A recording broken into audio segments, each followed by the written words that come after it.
Turvallisuuskulttuurien rakentaminen on pitkä prosessi ja jokaisella telinekatealaisella on siinä oma roolinsa.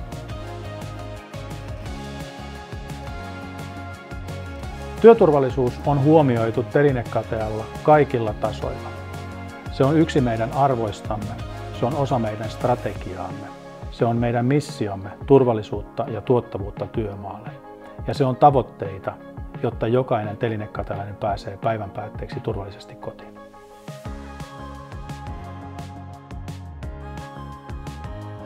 Työturvallisuus on pitkä matka, koska menneiden vuosien onnistumiset eivät ole tae siitä, että tulemme onnistumaan myös vastaisuudessa.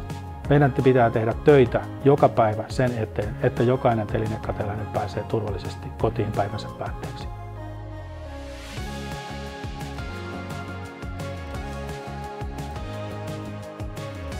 Jokainen tehty turvallisuushavainto on osoitus siitä, että vaara, joka työkohteessa on havaittu, on huomioitu ja näin estetty, että mitään pääsee käymään.